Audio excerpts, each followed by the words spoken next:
बात करेंगे पहाड़ से लेकर मैदान तक बारिश के कहर की।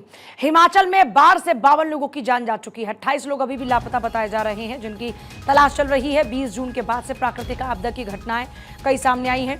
19 बार बादल फटे और 16 जगह लैंडस्लाइड देखने को मिला। तो ये हिमाचल के हालात हैं। इसके अलावा ना सिर्फ हिमाचल, बल्कि आप बात करें उड़ीसा की, बात करें महाराष्ट्र की, तो ये भी खासतौर पर वो राज्य हैं जहां पर बाढ़ बारिश के प्रकोप ने लोगों का जीना मुहाल कर दिया है। हिमाचल में 700 करोड़ का नुकसान अब तक हो चुका है। और हिमाचल से मेरे साथ रॉबिन जुड़ चुके हैं, मेरे सहयोगी रॉबिन। हिमाचल में 700 करोड़ के नुकसान का अभी तक अनुमान है। अभी क्या स्थिति बनी हुई है? लोगों की जिंदगी तो बुरी तरीके से प्रभावित हो चुकी है वहां।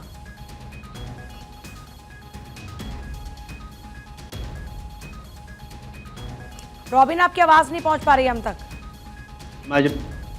जी। माफी चाहूंगा, क्या अब मेरी आवाज पहुंच रही? तो जी हाँ जी। जैसा मैं कह रहा था कि हिमाचल प्रदेश में मानसून की शुरुआत होते ही भारी तबाही देखने को मिली है और अब तक 23 जगह पे फ्लैश फ्लड, 16 जगहों पर बादल फटने की घटना और इसके जगह असंख्य जगहों पर लैंडस्लाइड दर्ज किया गया है। इसके चलते प्रदेश को 700 करोड़ का नुकसान, लगातार मुख्यमंत्री भी इस बात का जिक्र कर रहे हैं। और साथ ही साथ अभी तक 80 मौतें जो हैं वो मानसून सीजन के दौरान हो चुकी हैं और 38 के करीब अभी भी लोग लापता हैं और 128 लोग अभी पूरी तरीके से इस हादसे में इंजर्ड हुए हैं। तो इससे में प्रदेश सरकार के लिए एक बड़ी चुनौती एक बार फिर हो गई है, क्योंकि ये तीसरा साल है जब इस तरह की आपदा हिमाचल प्रदेश में हुई थी। साल 2023 में 10,000 करोड़ का नुकसान प्रदेश को हुआ था, इंफ्रास्ट्रक्चर को भारी नुकसान हुआ था। और इसके बाद 2024 में यानी कि पिछले साल 1600 करोड़ का नुकसान प्रदेश को हुआ था।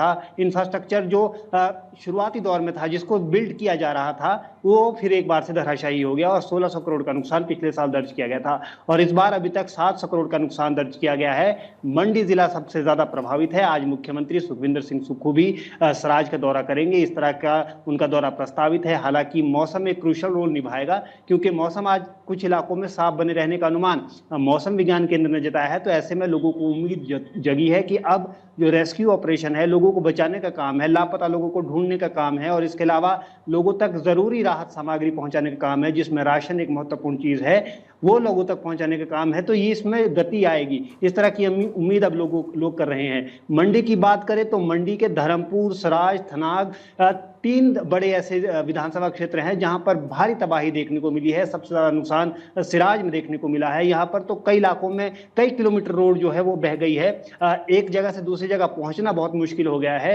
जयराम ठाकुर जो नेता प्रतिपक्ष हैं, पूर्व मुख्यमंत्री है, वो लगातार वहां बने हुए हैं और कई दिनों से पैदल यात्रा करके लोगों के बीच पहुंच रहे हैं। साथ ही साथ प्रदेश प्रशासन के लोग भी, बात करें पीडब्ल्यूडी मिनिस्टर की, इसके अलावा विक्रमादित्य सिंह की, उप मुख्यमंत्री की, तमाम लोग जो हैं वहां पहुंच रहे हैं। हालांकि मुख्यमंत्री के जाने का भी कार्यक्रम था, लेकिन मौसम लगातार खराब बना हुआ था और ऐसे में पहुंचना बहुत मुश्किल हो गया था।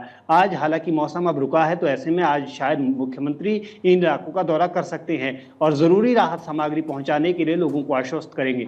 हालांकि जो वहां पर स्थानीय लोग हैं वो भी लोग एक दूसरे की सहायता कर रहे हैं, क्योंकि बहुत से जो घर हैं वो बह गए हैं, लोग बेघर हो गए है। शरणार्थी कैंपों में लोगों को रहना पड़ रहा है। तो स्थिति बहुत भयावह है, लोगों के लिए चिंताएं बढ़ी हुई है। हालांकि आज से अगले 2-3 दिन हिमाचल प्रदेश में मौसम साफ बना रहेगा। इस तरह का कुछ इलाकों में मौसम का अनुमान है। हालांकि कुछ इलाकों में फिर भी येलो अलर्ट के साथ जो है बारिश का अनुमान मौसम विज्ञान केंद्र ने जताया है। तो ऐसे में जो आपदा प्रभावित क्षेत्र है, वहां अगर मौसम साफ रहे तो शायद जो लोगों की जिंदगी है उसको फिर से पटरी पे लाने का प्रयास किया जा सकता है। हालांकि नुकसान इतना ज्यादा है कि इतनी आसानी से जो जीवन चल रहा था उसको पटरी पर लौटाना बहुत मुश्किल होगा। बहुत शुक्रिया रॉबिन। जाहिर तौर पर लोगों की जिंदगी में जिस तरीके से तहस नहस अब होता हुआ सब कुछ दिखाई दे रहा है, उसमें लोगों की जिंदगी पटरी पर वापस कब लौटेगी, इस बात का अनुमान लगा पाना भी इस वक्त मुश्किल है। इतना ज्यादा नुकसान लोगों को हुआ है।